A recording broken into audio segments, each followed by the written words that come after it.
the core difference between a good team and a great team is the judgment of the leader of that team. That's Shreyas Doshi. He's worked as a product manager at Stripe, Twitter, Yahoo, and Google, and is now an advisor to over a dozen companies. He's amassed over 200,000 followers on Twitter by coaching and helping others become great product managers. But then if you come into this kind of product review and you kind of drown the group in all sorts of execution level detail, you are going to lose the audience. Their documents had all the right ideas, but it was hard to find those ideas.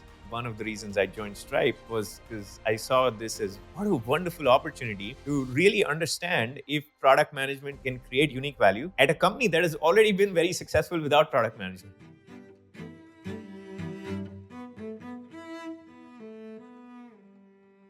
I think when I was thinking about where to get started, I want to start with the three levels of product work. So the execution level, the impact level, and the optics level. Can you expand on these levels and where conflict arises? Yeah, for sure. So this took me many years, almost 2 decades of working on products at mainly at high tech companies to really realize that oftentimes conflict between people and teams arises mainly because we're not talking at the same level, and we might have similar missions and similar goals and OKRs and whatnot. But if we are not aligned on the level at which we are talking, that can lead to a lot of confusion, a lot of just stress among individuals and teams.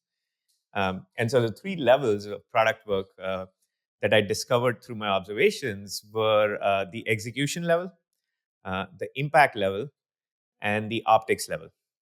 Okay. And sometimes what happens is, when perhaps it's best to share it with an example. Oftentimes, there would be product managers or other folks on my team who would be very nervous before presenting to an executive some proposal or plan for a product. Maybe it's a product strategy or something else. And they'd be very nervous. And so I'd have a conversation with them about, like, hey, nervousness is normal in these situations, etc. But what's really going on? What is your real concern? And so they'd often point to past examples where they would say, oh, I was talking to the CEO in this last product review, and I was telling them about, they asked about how this certain initiative can be made even more ambitious. And I shared with them exact details of how we can, make these goals more ambitious, or whatever the case might be. And that just did not land with the executive. And I shared all the details with them, but like, I felt like they were confused, and now they've asked for this other product review. And so now I'm frustrated, right? And in that example, my observation is that again, it's the case of people talking and expecting different levels, where somebody who's close to the ground, like a product manager or an engineer, you are fixated at the execution level, which is, what is it that I can get done uh, in a short amount of time with the resources and constraints I have. Okay, so that's the execution level. Uh, but oftentimes in these situations, the executive, the CEO, wants to start at the impact level, right? They are more concerned about, well, is this product going to resonate? Or how exactly is go to market for this product going to work? Like, how are we going to fine, we'll build the product, but how are we going to sell the product? Have we thought about compelling ways to do that? And how is this going to affect the company's brand, right? So they want to start with the level of the impact, and they want to engage in a dialogue with you of how we can make the best possible impact. But then if you come into this kind of product review as the product manager, and you kind of drown the group in all sorts of execution level detail, which you think are the right things to share because these are challenges you're facing right now. If you lead with that, you are going to lose the audience. And this is merely just one example of where, like, executives are probably thinking at the impact level, product managers or engineers are thinking at the execution level. And I've also encountered team issues, inter-team issues. Famously, There are many organizations where two teams can't work together, and they complain. And each team complains that we can't work well with this other team. Even in those situations, I've often found that it's actually the leaders of the team that are fixating on different things. Maybe the leader of one team is very optics focused, so they are thinking about, what are the optics going to look like if we combine our forces together and work on this initiative. How can we make sure that my team gets the credit that it deserves for doing this work? And perhaps another team leader is more fixated on the impact level or the execution level. And so they want to really proceed. They want to make the right choices for this joint initiative, regardless of the optics of the situation. And so they sweat, and they kind of litigate and relitigate a lot of details of the conflict, without really realizing that, the conflict is present mainly because one is operating at the optics level and the other is operating at the execution or impact level. So that's really the observation, that once you kind of understand this, now you have a vocabulary for kind of both communicating in a more effective way with others, as well as recognizing the root source of conflict and trying to address that. One thing that you said there that stuck out to me was they litigate the details. Are they litigating sort of like a different lens into the same problem, and they keep rehashing their point of view because they think the other person doesn't see it, but they're coming at it from a completely different lens? How do you get out of that? How do you become productive in that sort of litigation or argument then? Look, what we end up doing when we feel like that the other party is not listening is that we just keep repeating our message, and we do it louder each time, hoping it will stick, and it doesn't. And then we are frustrated that it doesn't. It's like, I've told you this 5 times, or we've had this meeting 3 different times, and I just don't understand why you don't get it, right? Like, that's at least the feeling, even if it's not vocalized. That's the feeling we have. Uh, the real solution out of this is to kind of, to use a corporate cliche, take a step back and recognize what is going on. Recognize that, oh, I see this other team is really concerned about the optics of the situation. Uh, so let me explore that more, right? Like, one of my personal challenges in my own kind of, journey and growth as a leader was, it was easy for me to judge other individuals or other teams, saying like, oh, these people are only focused on optics, whereas I am focused on impact and execution, which are the right things to be focused on. Um, and when you start with that sort of feeling, it doesn't create or make any room for true collaboration. So instead, later on in my career, when I had this vocabulary and this way of looking at things, when I saw these situations where perhaps somebody else, some other team leader that trying to collaborate with, is really focused on optics, uh, I wanted to take a step back then and really explore their perspective a little more. And perhaps, the reason they were focused on optics is because they've been burned before, that they helped various other teams with their initiatives in the past, and they did not get the credit that they felt they deserved. And so naturally now they're going to be a little bit more wary about uh, collaborating with my team on this initiative, and they want to make sure that the optics are set right. So it's only through kind of taking a step back and truly taking the time to explore their concerns. Like, like for instance, concretely, I noticed that in the past couple of meetings, you've talked a lot about making sure that executives are aware of the division of responsibilities between our teams. And certainly, my team's perspective is that it is a very ambiguous project, so we can't really clarify all the strict division of responsibilities at this very moment. But I wanted to ask you, uh, what what your rationale is for this perspective, because I really want to figure out a way to make this work. And so just kind of having that conversation, engaging in the dialogue, trying to understand where they're coming from, uh, I've found opens up opportunities for us to recognize, oh, I see, this is what is going on. You care about making sure that these responsibilities are clear for reason XYZ. So perhaps we can both achieve our objectives here of moving quickly while yet clarifying, who owns what. Uh, and let's now brainstorm about that, right? Um, and so really, I've found that to be the best solution is kind of the recognition, the taking the step back, and developing that empathy for what they are trying to do, and sort of on the what not to do side, don't be very quick to judge the other person. And of course, easier said than done, right? I think you hit the nail on the head with sort of perspective taking. And everybody, if you could see the world through other people's eyes, you would make the exact same decisions that they're making.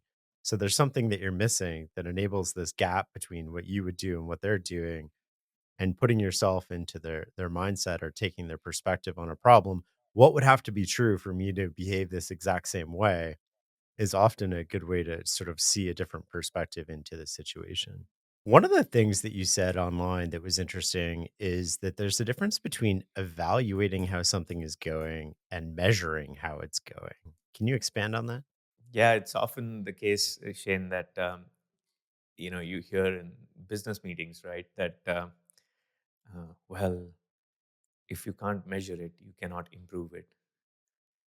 And in certainly in most of the highly rational company cultures that I have seen, uh, these kinds of uh, statements are taken as truths. And over time, I realized that used in the wrong context, they tend to cause a lot of damage that we don't even realize, because we feel like we are being smart when we say, "Oh, this thing must be measured before we can improve it." And really, the way I realized some of the flaws in this thinking of you cannot improve something that you don't measure is kind of looking at my personal life and starting there and sort of evaluating. So I'm a parent, and so at one point, like I asked myself, um, um, am I measuring? Am I measuring how I'm doing as a parent, right? Or am I measuring how I'm doing as a spouse, right? Uh, and while I clearly improved in certain areas of parenting, I had not done any measurement there, right?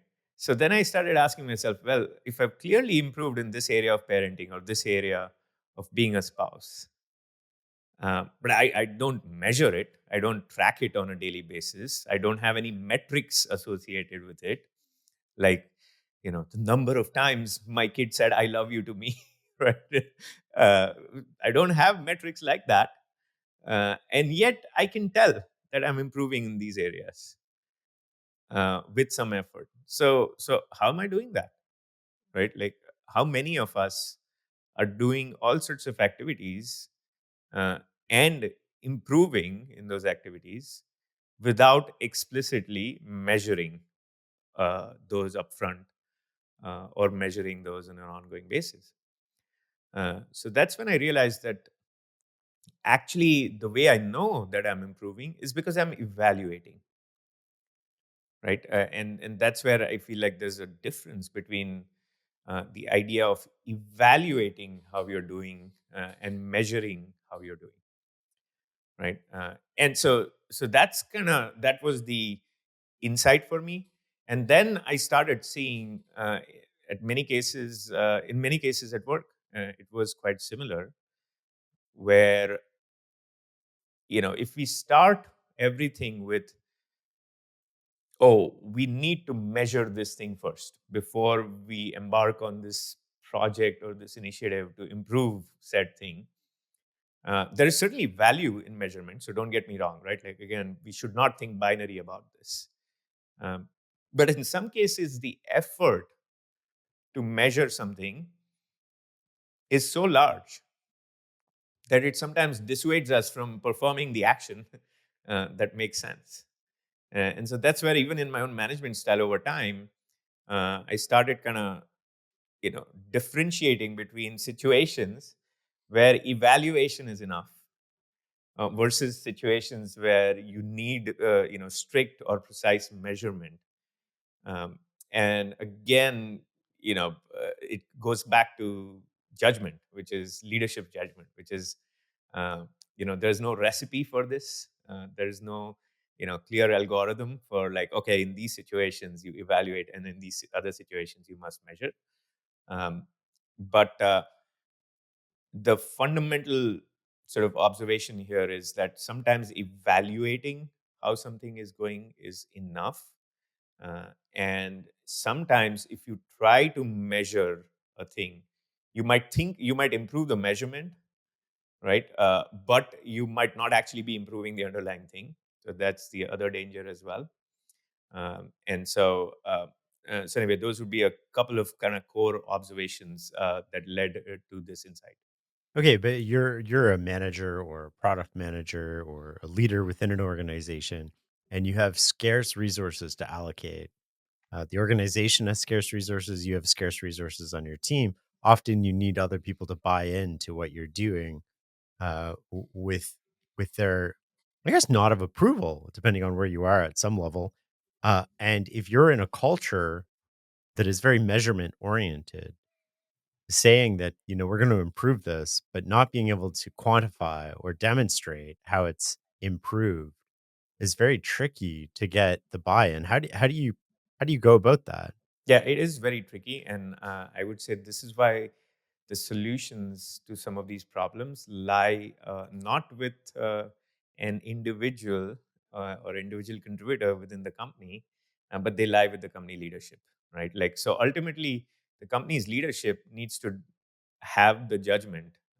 And if they do not, things are just very hard. This is why a lot of the work, both the writing I do, the coaching I do, and so on, is focused on leaders and leadership, because without leadership understanding these ideas and these principles, it's just very hard. Now, all that said, um, what I've found interesting is that it is possible sometimes to pivot this kind of intense desire for showing numbers on a graph, um, with other ways of showing impact, because ultimately the measurement is not the goal, right? The impact is the goal.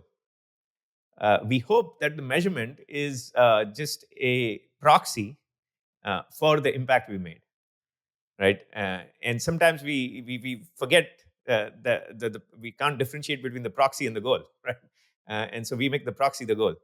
Um, so uh, so so once you kind of understand that ultimately it's about demonstrating impact, right? And in real organizations, impact oftentimes takes a really long time to demonstrate, right? Like, the features you launch this quarter oftentimes will not show direct revenue impact next week, right? They will show some revenue impact the following quarter, and hopefully a meaningful revenue impact the next year, right? And when we are kind of evaluating the impact of the work, one of the core things we need to realize is this idea of leading indicators, right? So what I like to do, I like to remind people in these kind of corporate situations is that ultimately we are after this impact, right? Whatever that is, like customer satisfaction or higher retention or greater revenue per customer, whatever the case may be, right?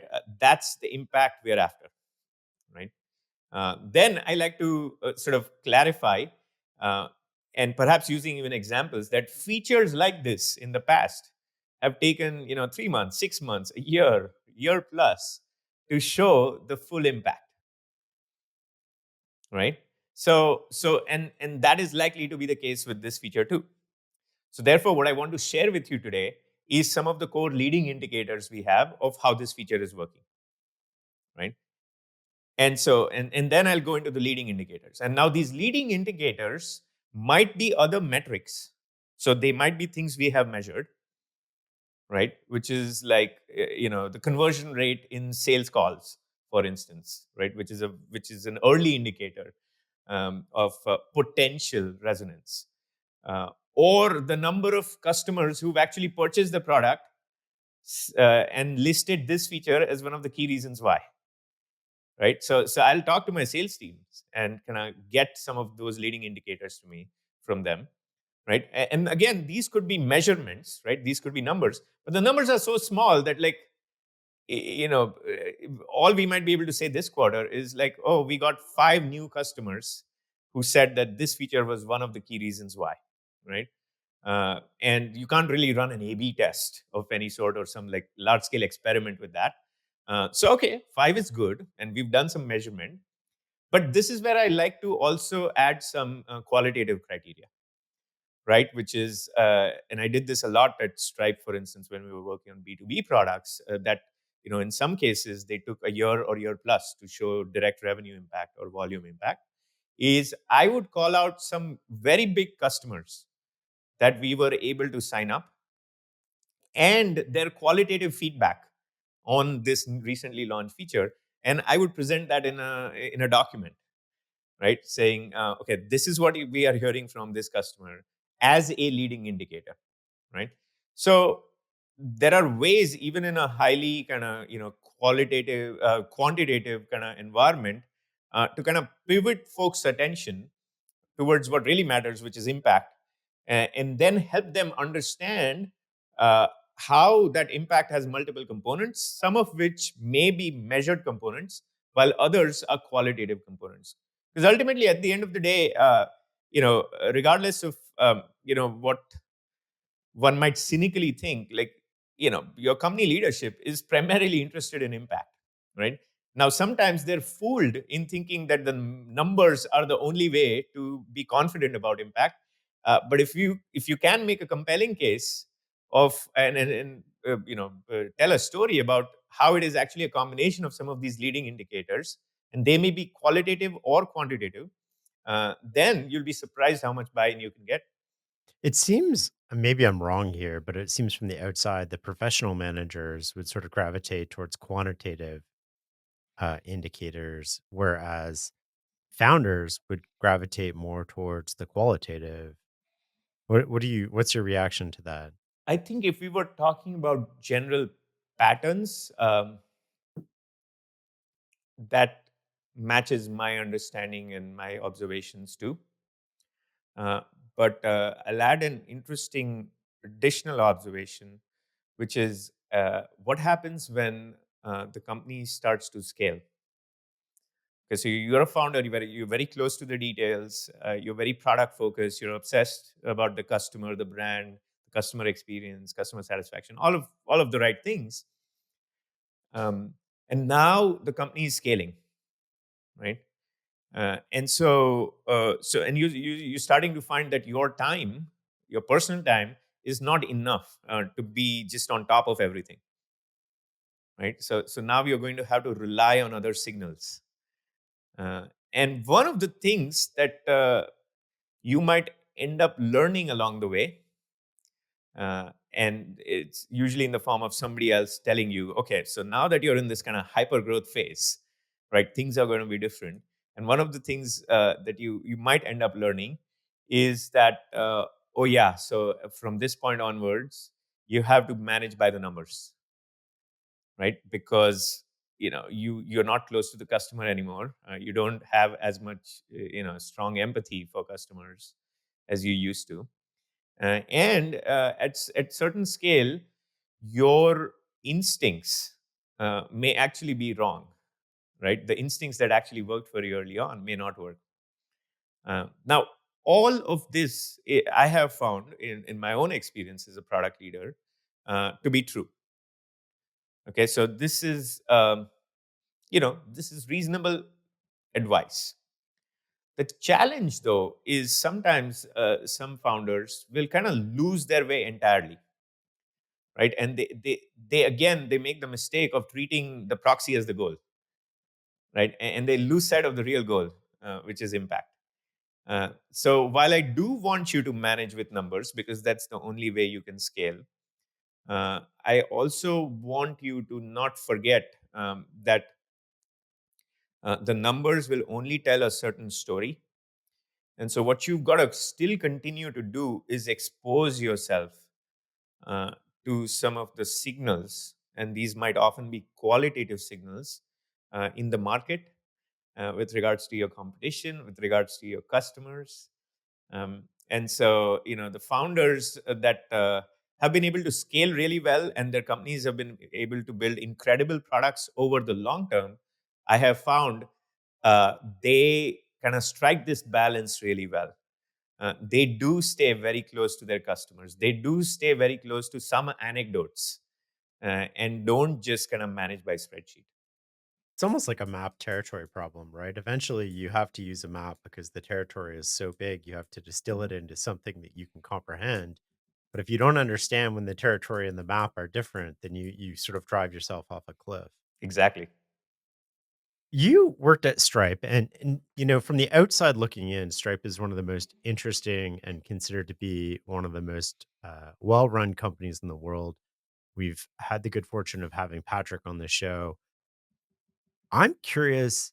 We're talking a lot about the lessons that you're offering. I'm curious as to what did you learn being inside that culture that you've taken away with you, and how do you use it? Yeah, I just learned so much at Stripe. I was there for over 5 years, and I joined as they were just thinking about what product management means at Stripe. And so, this was a company of a few hundred people at the time, and already building a really had already built a very compelling product, and sort of at least by Silicon Valley standards, was adding product management a little late.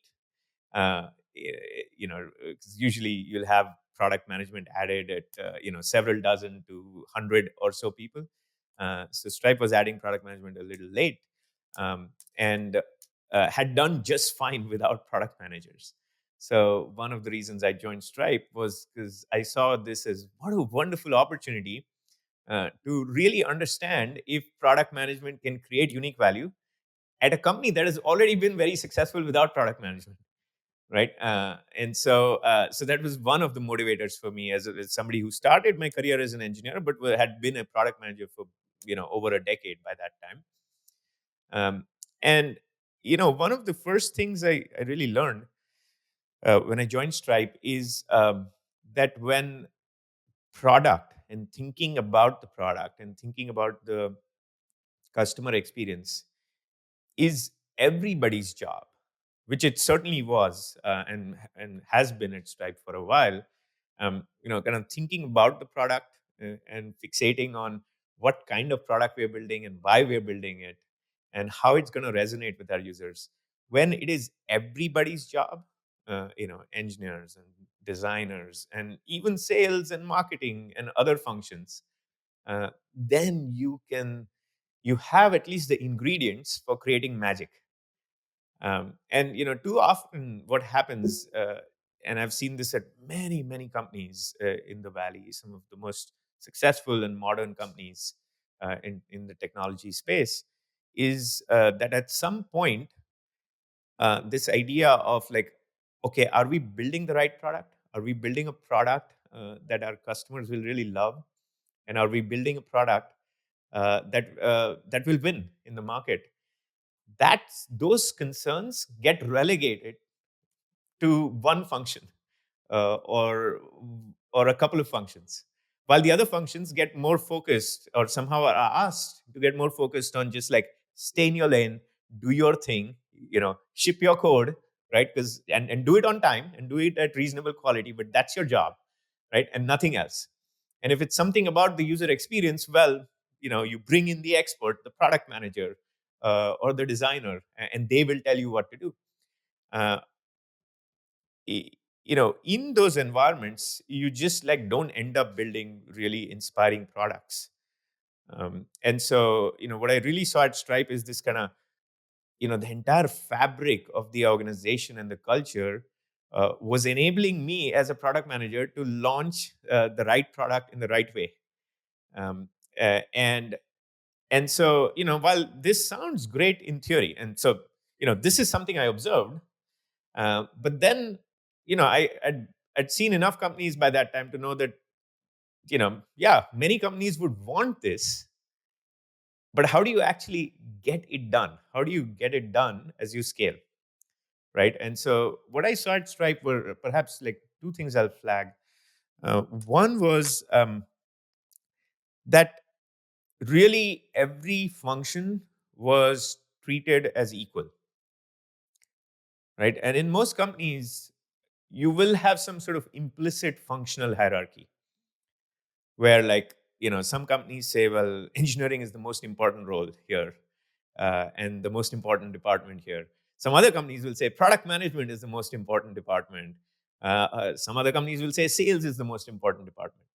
Now, whether or not some explicitly say it, most explicitly don't say it, but in the day to day, there is some implicit functional hierarchy, right? And at Stripe, certainly, during the time I was there, that hierarchy was absent, right? Like, really, you treated every function equally, right? And now they might perform different roles, right? But it wasn't like one function was better than the others or one function was higher than the others, right?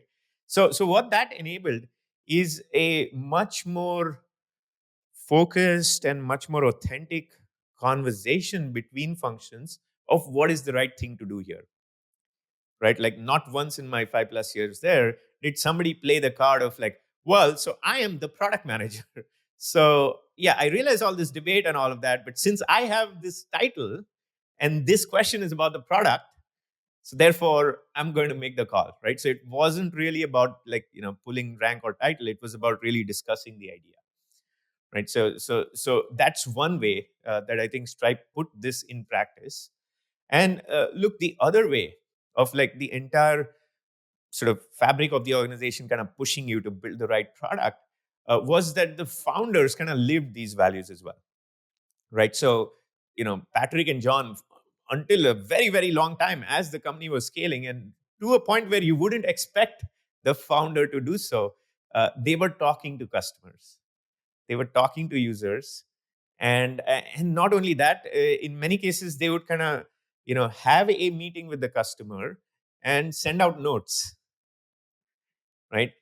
And another interesting thing thing I found is, normally when a CEO of a company is talking to a customer, it is usually they're talking to the CEO of that customer, right? But at Stripe, oftentimes you would get these notes from the founders saying, "Oh yeah, so I was visiting this customer, and I talked to their customer support team.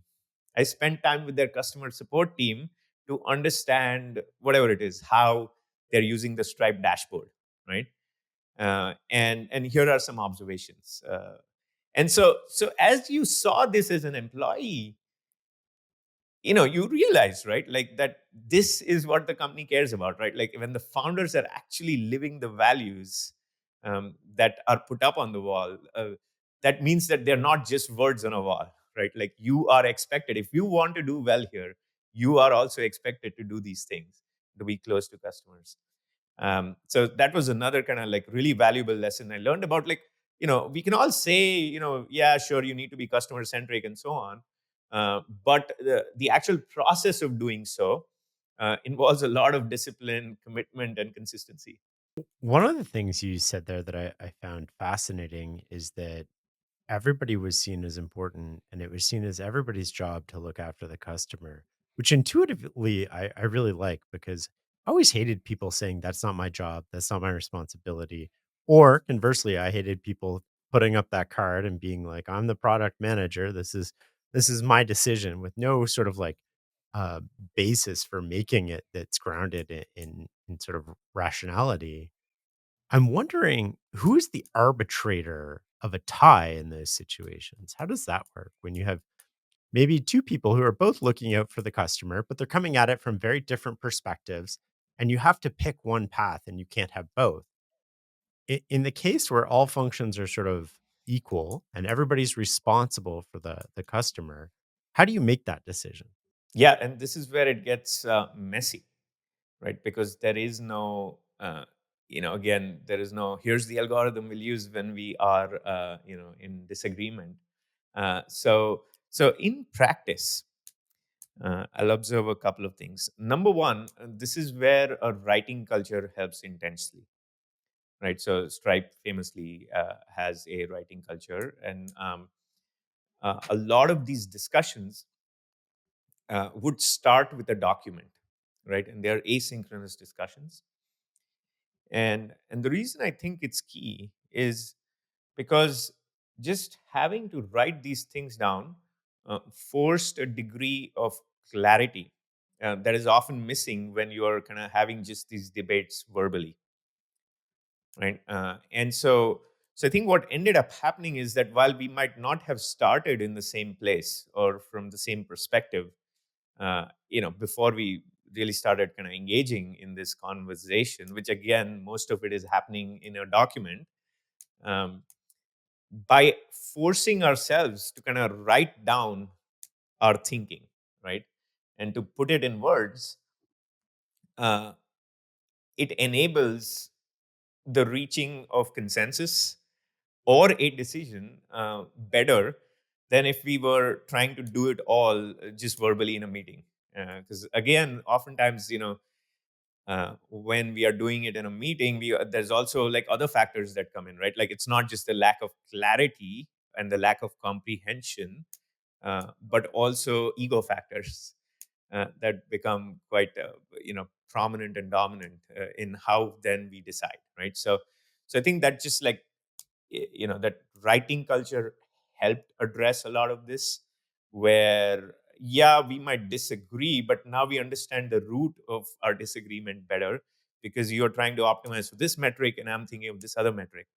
So let's have a conversation about that first, instead of again litigating the minutiae of whether this should be a 3-step flow or a 2-step flow, right? So that is one kind of mitigating tactic to this.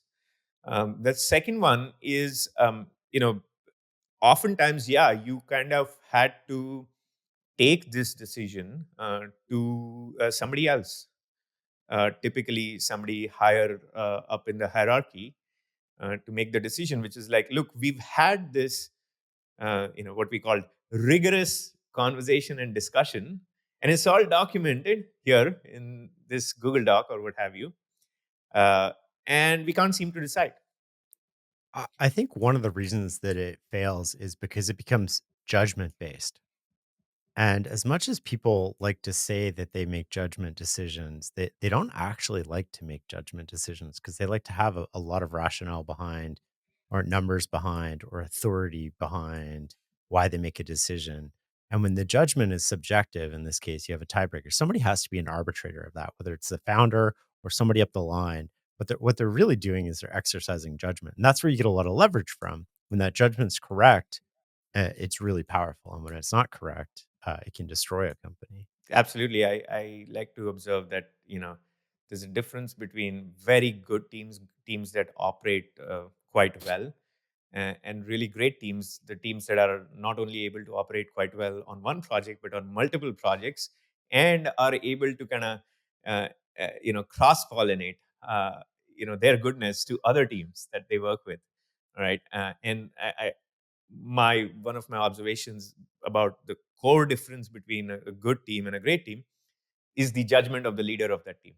Well, what other observations do you have about the difference between a good and a great team? There are a few things I've observed on that point. The first one is really the best way to describe it is, what is there a is there clarity on how this team makes decisions? And I mean it certainly from a tactical kind of process perspective, but I mean it more from a almost a philosophical perspective, right? Which is that, what are we optimizing for?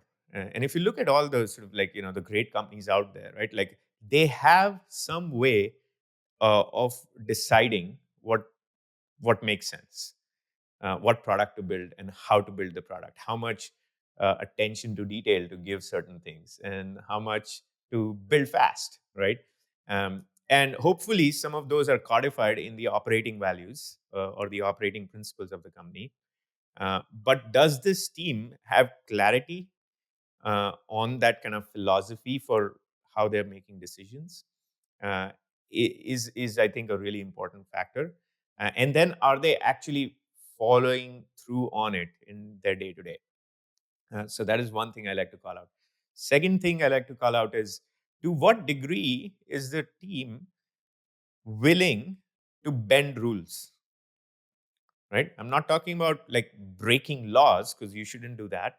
But to what degree are you willing to bend rules? Right?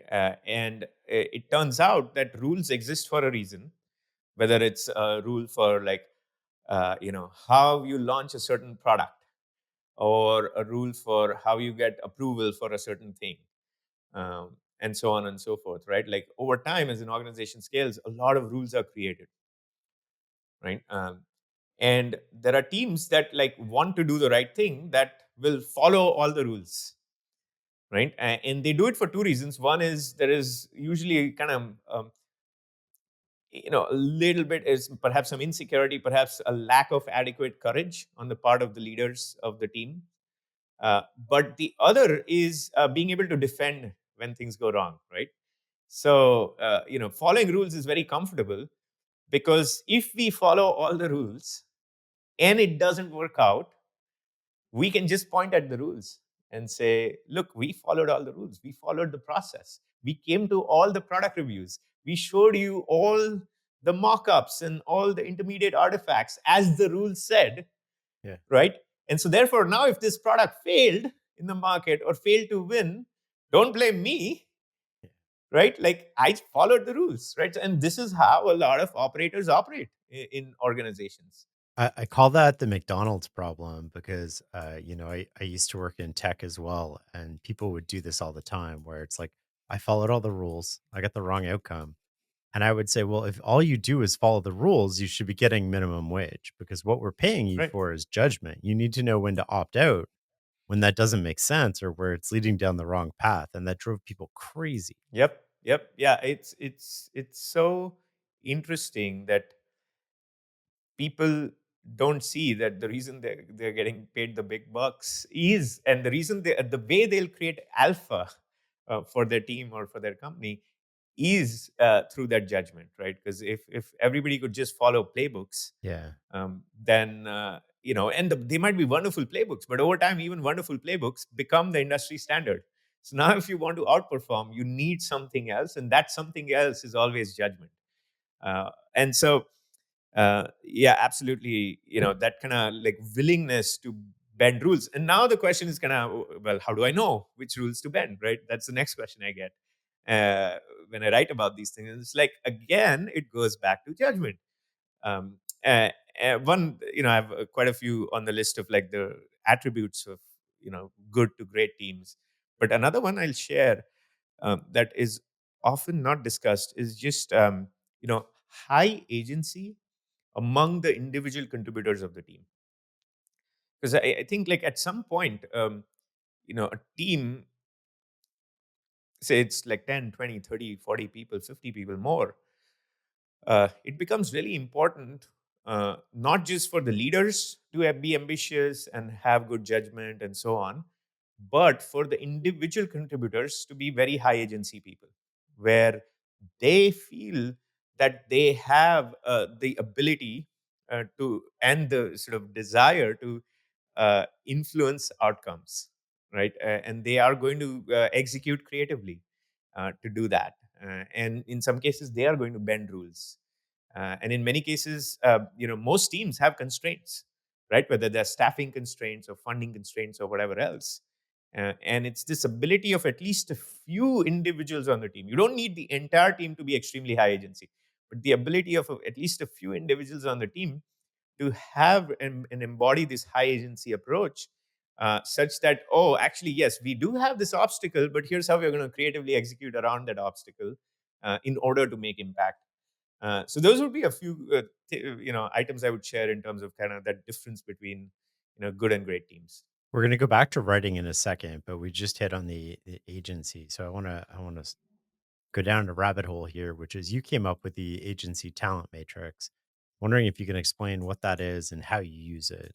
Yeah, and so I sort of, as I was thinking back a few years ago about like the people I've seen that have outsized outcomes consistently, both for themselves and for the teams and the companies they're part of, um, I realized that there were some patterns between those individuals, and that's when I came across this term high agency, which I believe Eric Weinstein coined the term. And essentially, it's a high agency is about. It's basically about doing certain things, taking on hard things without waiting for conditions to be perfect, or otherwise blaming your circumstances, right? Uh, so I wanted to kind of marry this idea of high agency that I came across with the idea of your talent, right? The degree of talent you have, or the degree of competence, whatever kind of term we use there. And so then you can kind of start to imagine this, 2x2 matrix of like, low agency, high agency on one axis, along one axis, and then low talent and high talent along the other axis, right? And so you get this kind of, these kind of four quadrants, if you will, where if you have low talent and low agency, right, then you are going to be a cog in the wheel. You're going to perform some undifferentiated work, and maybe that's essential work, but whatever work you do is not really going to substantially change or improve the trajectory of the team or even of your own outcomes, right? So that's kind of the low talent, low agency quadrant. Then you have the high talent but low agency um, person. Okay, so like these might be really brilliant people. Maybe they went to really amazing schools. They have great pedigree, etc., etc. But and we've all worked with such folks over time, where they have tremendous potential, but somehow there is probably something that's kind of stopping them, and they're often kind of looking around them and complaining about, well, but this is not right, and but like we don't have clarity on the cross or goals, and we don't have we don't have the resources we need, and we don't have the cross org support we need, and the cross functional support, etc., etc. um, and look, like, pointing these things out by itself, I don't think is a bad thing, right? Like, you would need to confront the reality of your situation. uh, but but what happens to kind of when you have low agency but high talent is you have the ability to point these things out, but you don't quite demonstrate the drive and the resilience, the confidence, and sort of the creative execution to do something about it, right? You're waiting for conditions to be perfect. And you have this fantasy in your head that when conditions are perfect, I will be able to achieve the potential of myself or my goal of my team. So that quadrant I call the frustrated geniuses. And what happens, the reason like they get frustrated over time is there is no situation that is ever going to uh, be up to the standards of perfection that they're hoping for. So that's kind of the low agency, high talent. Then you also have the high agency, but perhaps low talent group. And that group I call go-getters, right? So these are folks that are just like, they're very ambitious. They want to get things done. They are, often very creative. They're very excited. They want to take on new projects. They have a high degree of optimism. Um, but perhaps they're early in their career, right? And so they don't yet have the talent and the full competence, right? So go-getters is an interesting group, and like one other observation that I made over the years is that given generally this is more a guiding principle than a rule, but like uh, given a choice between hiring a frustrated genius and hiring a go-getter, um, if it is a role that has a high degree of ambiguity, I would rather hire the go-getter than the frustrated genius, because I know the go-getter will work hard to resolve the ambiguity versus complain about the ambiguity.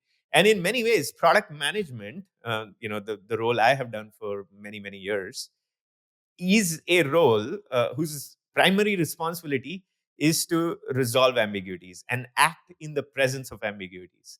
So for PMs, it becomes really important to kind of have this high agency. And then lastly, the last quadrant in this matrix is the high agency and high talent quadrant.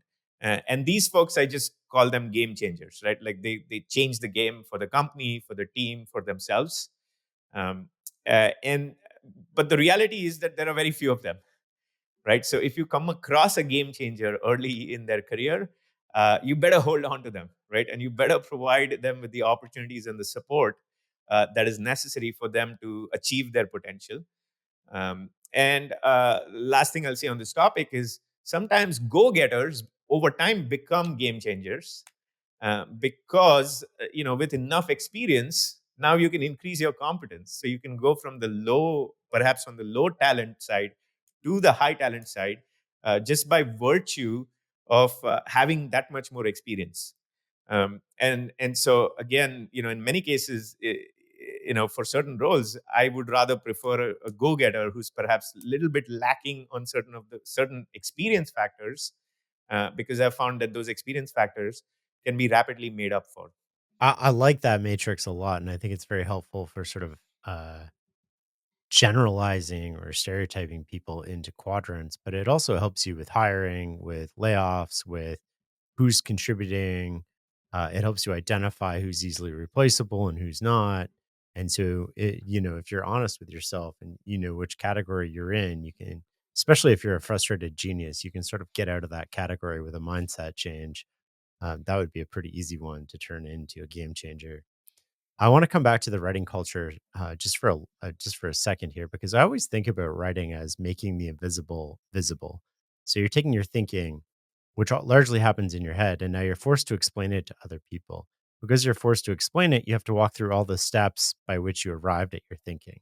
So you're actually forced to walk through your thinking step by step and lay out some sort of rationale for why you think the thing that you do. And the process of writing things down is thinking, right? It is a form of thinking, and it's often the process by which we come to realize we don't know what we're talking about. So the act of writing it is very helpful for the person writing it, but the act of consuming somebody else's writing is also very helpful for what we talked about when we first started, which was perspective taking, right? So you're showing me what the world looks like from your vantage point, what variables matter, why this matters to you, and how you arrived at this conclusion, assuming you're doing that honestly.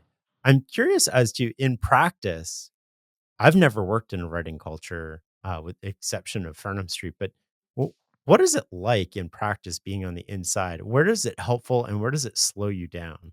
Yeah, I think one of the areas where it's extremely helpful is when you have a writing culture, you it becomes more of a permissionless environment, uh, because in a say non-writing culture, where perhaps the way big decisions are made or proposals are shared, it's usually in some meeting where perhaps we have a discussion, or I walk you through a slide deck. Well, the observation is that all of a sudden, if that's the way that big proposals need to be made, or even small proposals need to be made, now you need permission, right? You need Yeah. permission to join the meeting.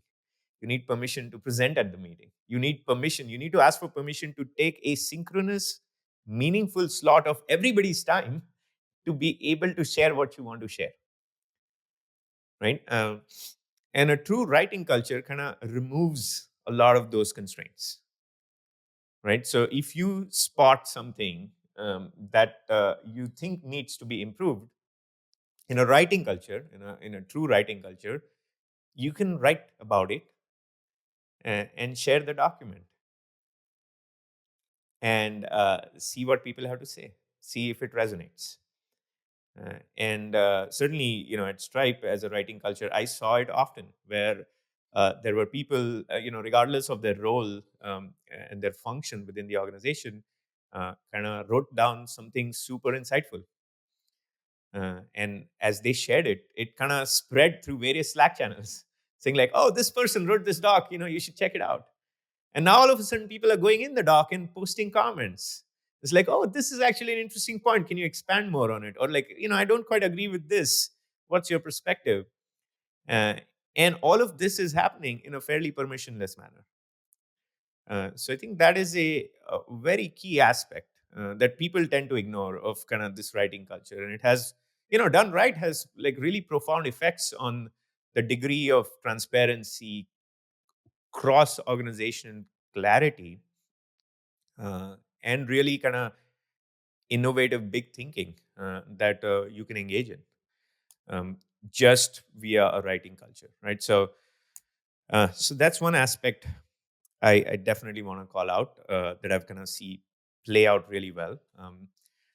Look, another aspect is that when you kind of write things down, one of the challenges that arises is that not, the problem is that not everybody is a good writer, right? And that kind of, some people have also told themselves stories about, "Oh, I'm not a good writer," right?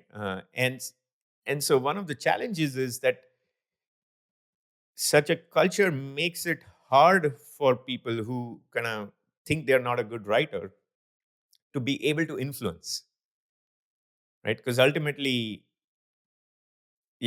any form of communication in an organizational setting is is a form of influence, right? So I would, I managed, and mentored a number of people who'd come to me and say like, "Look, I wrote this document down, I shared it, um, it took me 2 days to write it, and nobody looked at it, Yeah. or none of the execs looked at it," right? And even though they had asked me to write a document, but I barely got any comments or feedback, right? So then I wrote another doc, 2 months afterwards, and same thing, right? And now we are being asked to write a third document on the same topic, and I just don't know if like it's worth it, right? It's maybe that the executives don't care, or they're just like cynically they're giving us busy work, right? And um, that challenge is a real challenge for many Mm. folks. So one of the things I did, you know, in these situations is, and this was often situations where somebody on my team or in my org was kind of bringing me this problem of like, what do we do? Um, it kind of became important for me to start sharing some principles of how you influence via writing in these kinds of writing cultures. Um, and one of, I'll perhaps share a couple of observations from this, from the work I did with folks on my team.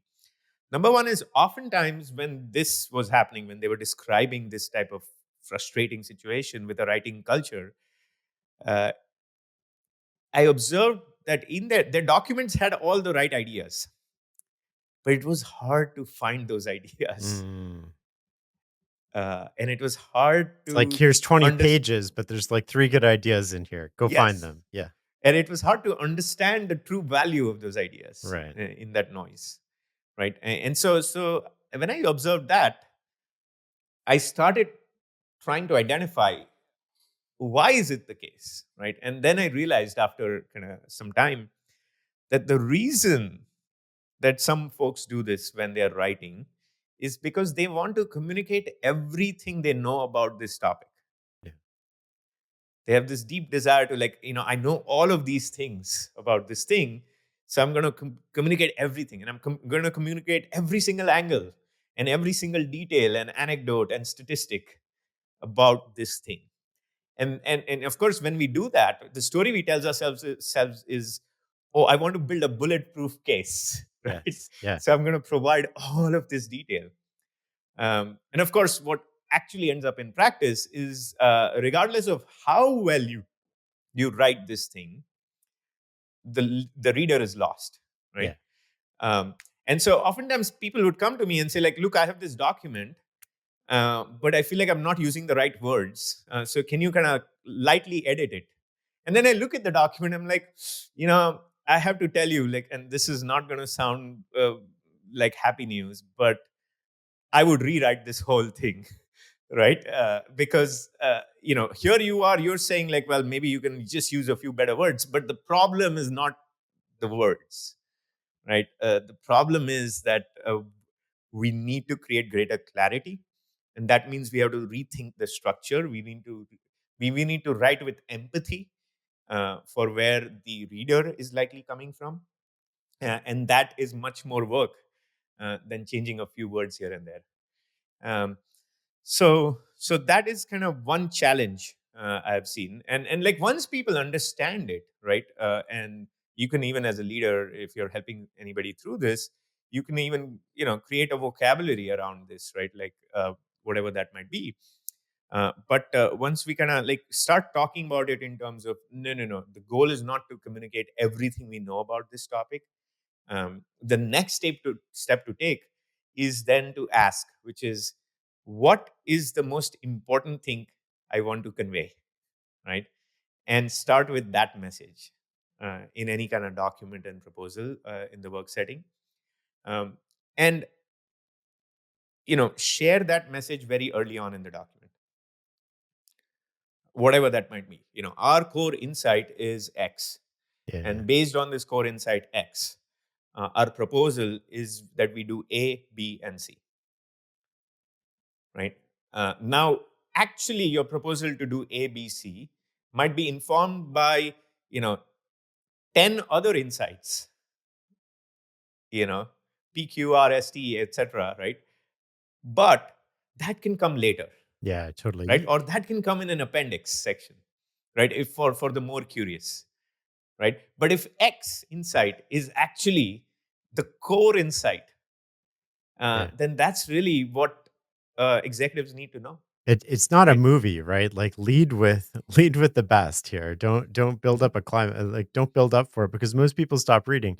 You have, I think, about 8 seconds to grab somebody's attention in an email or document at work. You got to use that time wisely. Absolutely. I think we also need to, the other tactic related there is, like, look, all of these things are experiences, right? Like, a movie is an experience, a book is an experience that somebody is creating, a podcast is an experience, and so similarly, a document that you're writing is an experience you're creating for your target audience. So it helps to be very intentional Mhm. about what do you want them to experience. In fact, I even go to the extent of kind of really brainstorming in these situations, like, what is the core emotion we want to evoke, right, in the reader. And I'm not talking about fiction writing, right? I'm talking about, like, just like business non-fiction writing about a certain product or a certain whatever. But it's really important to work backwards from, do I want them to be excited? Do I want them to be slightly concerned? Do I want to kind of clarify that, like, we should be afraid about a certain competitor or whatever the case might be, and then kind of keep that in the back of our minds, right? Because then, as we kind of write, the words we choose, the structure we choose, the things we choose to emphasize, uh, change drastically based on kind of this working backwards view of what it is that we really want to evoke in the reader. I want to switch gears from writing, come back to decision making for a second. What do you know about decision making that most people miss? there are certain truths or maxims that we learn or we discover about the world and how the world operates. And then we use those maxims for making many decisions.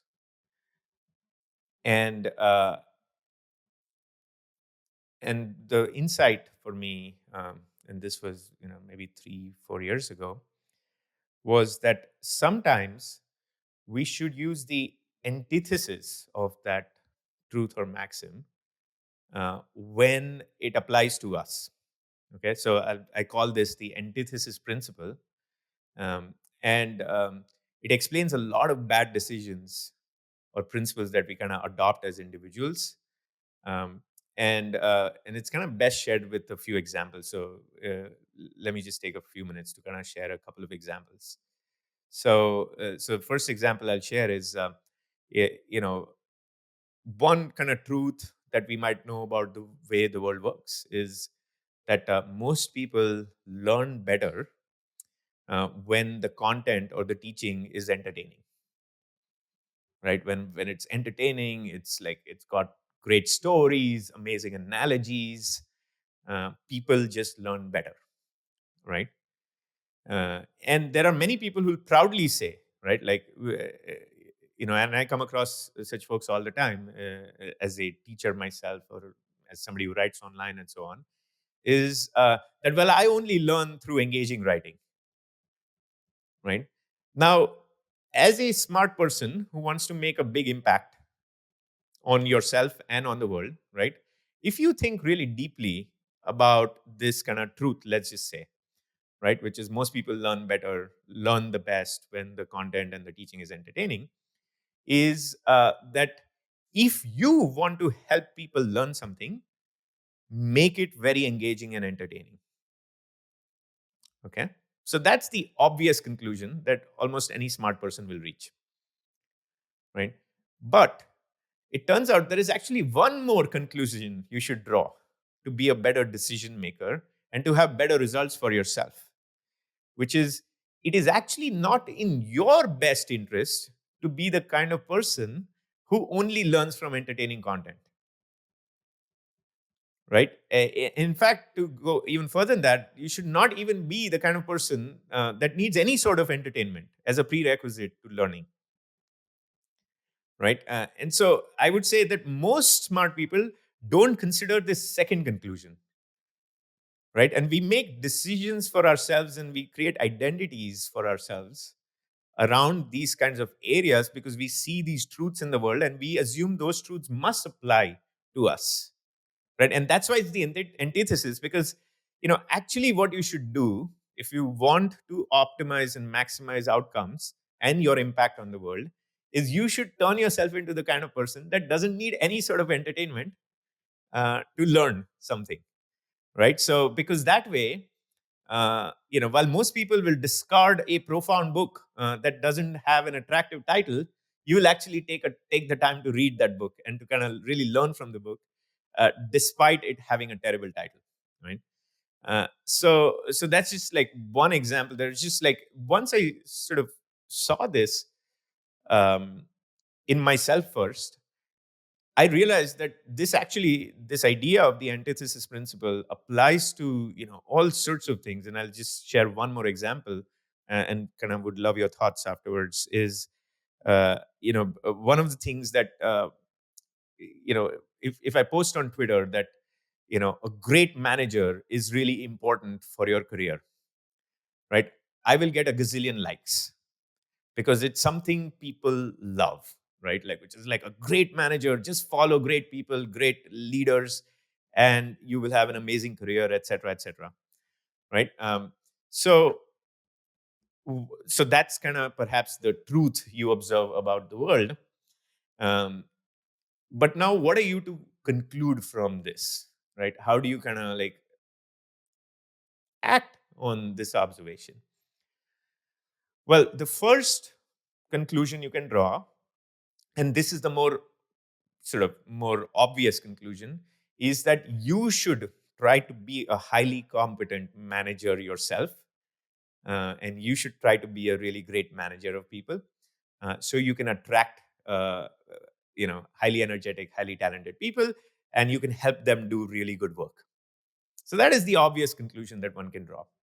But there is a non-obvious conclusion that the antithesis principle suggests, which is, when it comes to yourself, you should turn yourself into a person who can do really good work even without having a great manager. Even if you have an okay or absentee manager, you should turn yourself into a person who can do really great work.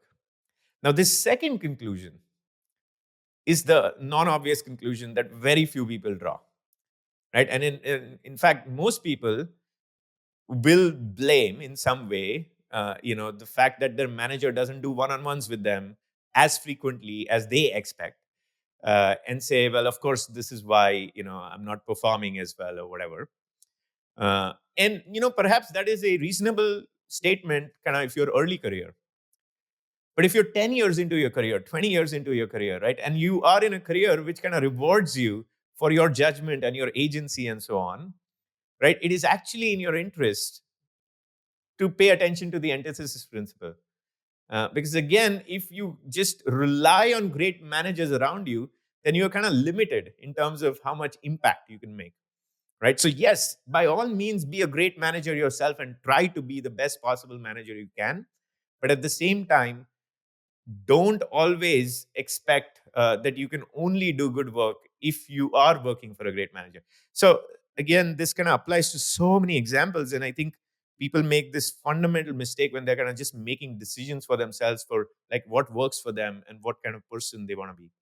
Uh, I think that's a powerful encapsulation of an idea, which boils down to you need to be able to operate regardless of the circumstance that you find yourself in. If you can only operate in ideal circumstances, you're only going to be average because circumstances are never going to be ideal. And you need to find a way to operate no matter what the circumstances are. Yep. Yeah. And I think the challenge for many people is that the reason the antithesis principle is not extremely intuitive, and certainly it wasn't for me early on in my life, is because it requires us to embrace inconsistency, Hmm. right? Like we just like habitually look for consistency. So the thing we observe in the world, we want ourselves to act consistently with the thing we observe in the world. But the antithesis principle says that the very fact that you made an observation about this thing in the world, the way the world works, and in all of its imperfect ways, um, it indicates that, yeah, sure, by all means, to have an impact and to be effective, you need to recognize the way the world works. But that doesn't automatically mean that you also embody that in yourself, right? Like, and perhaps just to kind of drive the example home, the first time I really realized this is when I was just kind of reading. We've all heard this kind of anecdote, and I don't know if it's true, but like it's the what is that? The idea that people form a strong impression of you within 7 seconds of meeting you, right? And so what that suggests is that, like, if you want to be influential, if you want to make an impact, you should work towards creating a strong positive impression, right, in the first few moments of any interaction. And I think many people do that, right? But when I started thinking about it for myself, I realized that, oh, wait, if I fall prey to that same bias, right, I am going to unfairly judge other people who are otherwise great, perhaps, but perhaps they did not make a strong, great impression in the first 7 seconds. So I need to actually follow for myself. I need to follow the antithesis of that when I am meeting somebody new, right? And again, that kind of inconsistency is not natural to us as humans. And so it kind of like we really need to be intentional about developing it. I want to ask you about how you think about opportunity costs as they relate to decision making. One of the things is that most of us and most teams certainly are ROI machines. They are return on investment machines. And the way we evaluate things is evaluate work, whether to do a certain work or not. Is this going to provide us with a positive ROI, right? And again, during my own career as a as a person who kind of was responsible for deciding what should we build, when should we build it, what should we build first. Uh, for a long time, I used ROI as a core kind of way of thinking about the work we do. Um, And what I realized is that in practice, so while this sounds good, of course, we want the highest ROI from the work we do. So it sounds good, but the challenge is like, the formula for ROI is like, the value you got minus the effort or the time or, expense you put in to get the value divided by the effort, time, expense, right? Whatever the case might be. So it's a ratio, right? Now, whenever you have a ratio and you want to increase that ratio, so in this case, ROI, you can increase the numerator, or you can play a trick and decrease the denominator, right? So you can keep the numerator constant, but if you just decrease the denominator, you can increase the ratio.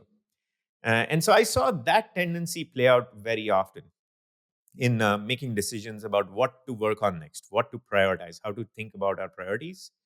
Is oftentimes teams will gravitate towards things uh, where the denominator is small, right? So practically what that meant is, this is low hanging fruit, this is a quick win, right? Oh, it will only take one day to do it, right? Like, and then I'd ask, like, but what's the impact of it? Well, it doesn't have a very high impact, but again, because it's quick, let's do it, right? And so we get kind of really seduced by this kind of tendency to want to reduce the denominator. Uh, and and what does that do? What that leads to is a lot of me too products. It leads to us kind of just meeting table stakes. It leads to kind of picking the safe things, because the safe things are easy to quantify, and they're safe because they're easy to quantify. And look, I have nothing against those kinds of improvements. I think those are important. Those incremental improvements are absolutely important. But I find that a lot of product teams, when they're making decisions about where to spend their time, they are solely working on those kind of high ROI things, and typically things which kind of just reduce the denominator. And they are afraid to pick up the ambiguous thing, which might have a very large return, but might require some effort, right? And might involve just working through the ambiguity.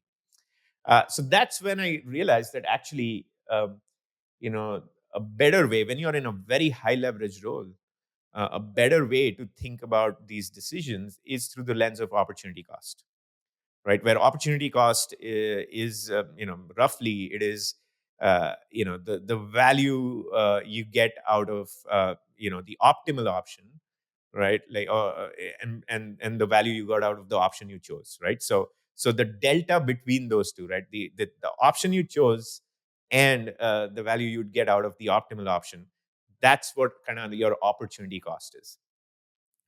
And when you look at things through an opportunity cost lens, what you really realize is that for certain things, you want to kind of minimize the opportunity cost, meaning you want to pick the thing that is as close to optimal as possible.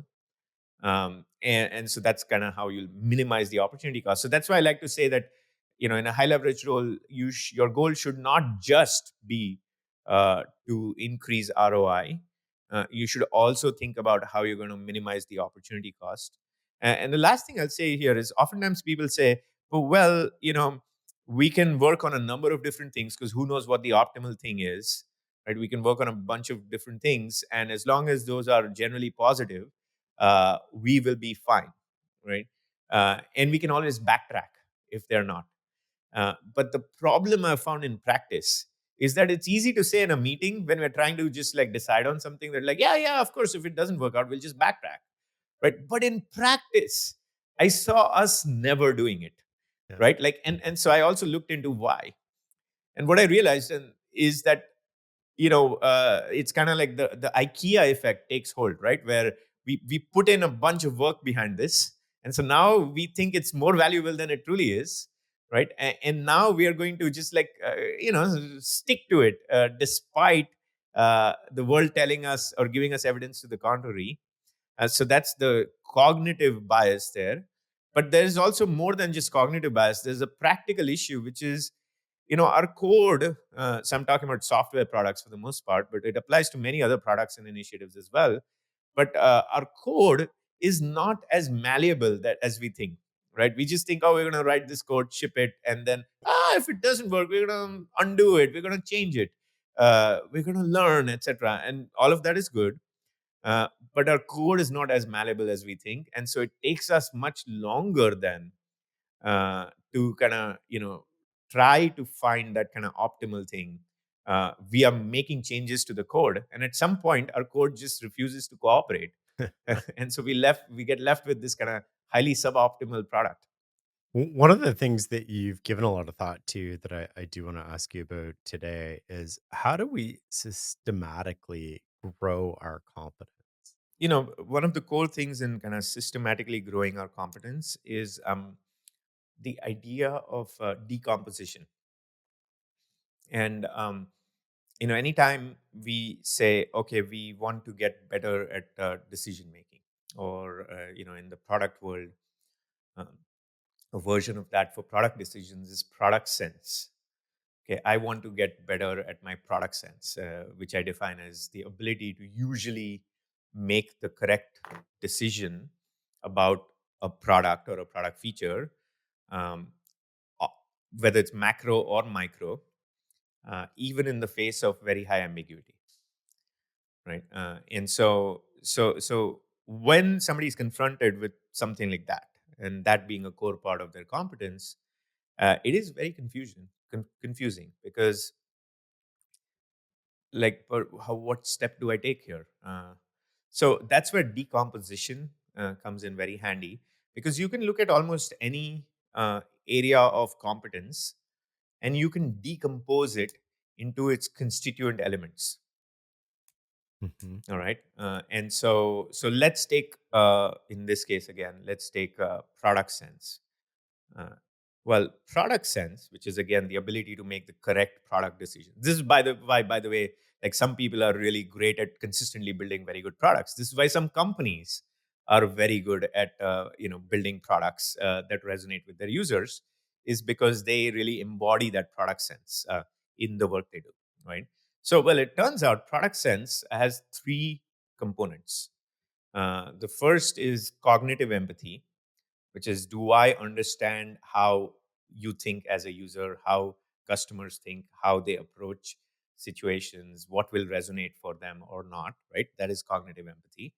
Second is domain knowledge, right? Do I understand enough about this domain, about the technology, about the market, about the competition, et cetera, such that I can make a decision that will differentiate us, such that I understand regulation and the limitations of what we can get done, etc. Right? So that's kind of domain knowledge. And then the third piece is creativity, and creativity is about taking these two inputs, which is cognitive empathy and domain knowledge, and turning it into a concrete proposal for what we are going to build. So you can have the first two, but if you don't have the creativity on your team, then you can take all those inputs, but you won't be able to convert those inputs into a compelling product proposal and a compelling UX and a compelling go to market approach and a marketing approach and so on, that will actually then resonate and lead to product success. Yeah. So these are the three components of product sense. So now if I want to increase my competence, grow my competence systematically, right, it becomes much clearer how I do that, which is, okay, in order to grow my product sense, I need to grow my cognitive empathy, I need to grow my domain knowledge, and I need to grow my creativity. It, Now, it's there are it's it, details of how you might do that, But the point is now you have much more clarity on kind of this systematically growing your competence. One other tactic I'll share on this topic of systematic competence is you have to understand. A lot of people think that the at some point in their career they reach a stage where they start making the assumption that the only way that they'll grow their competence is through projects they do at work, which is, hey, I'm clearly doing all this work and I'm learning all these new things, right? And that's growing my competence. And absolutely it is, no doubt whatsoever. But the challenge is that what I ask people to do instead of just being focused on learning from projects at work is, look, you have 168 hours in a week. Like, take some number of hours and call it your career time. And I don't care if it's 30 hours, 40 hours, 50 hours, 60 hours, 70, 80, 90, whatever. You pick some number of hours in a week, which is your career time. And your career time certainly involves all the time you spend on your work, on your projects at work, right? But let it not be 100%, right? I want you to carve out 5%, 10%, 20% of your career time. And I want you to allocate that time on learning outside of your work projects.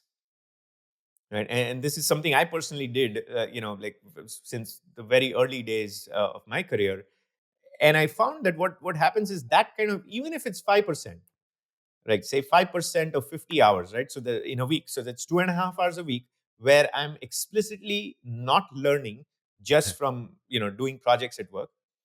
And what that does is that compounds like crazy over time, right? And the interesting part is some people say, well, but I can't do it because I'm so busy at my work, right? Yeah. I already like don't have enough time to do all the things I need to do. And now you're saying like take 2.5 hours less or take 3 hours less. But what they miss is that those 2.5 hours or 3 hours a week, if you invest consistently, will make you much more effective and efficient at the remainder of your project time, right? So you'll naturally just be able to do things, much faster and much better in the time that you're spending on your projects. And in fact, will take you less time now to do, to have the same degree of impact.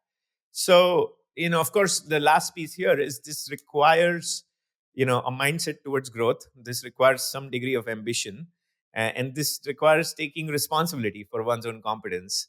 And so those are prerequisites, right? Without those mindset changes, none of what I said will actually be put in action or resonate with somebody.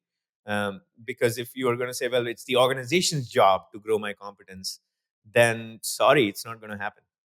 Comes back to the agency, right? Mm-hmm. Shreyas, this has been a fascinating conversation. We always end with the same question, which is, what is success for you? Oh, I love that question. So for me, success I define as the optionality I have with my time, and it took me a really long time to really understand this well, because I was always very ambitious as an individual, and so I wanted to be very successful. But when I achieved certain goals that I thought, worked towards my success, I was still left a little unsatisfied. And so I kept looking for this kind of what is success for me. And I finally cracked it in my very late 30s, which is success for me is time optionality, but particularly it's about, am I able to spend the time I want to spend on the top three things in my stack rank of my life priorities? And so I have about like a few things that are like, buckets of my life priorities. So one is career, another is family, third is interests, fourth it might be friends, fifth might be community, etc. Right? So like I kind of like to think about these buckets in terms of like a stack rank. So at this point in my life, what are the top three things in my stack rank? Right, and that stack rank changes, and then I like to evaluate, am I able to spend the time I want to be spending on the top three things in my stack rank? And if I am, then I'm successful. And so by that metric, I wasn't really successful in my 20s or mid 30s because I was not able to spend all the time I wanted to spend on the top three things in my stack rank. But luckily now I am. So I feel like I'm kind of successful.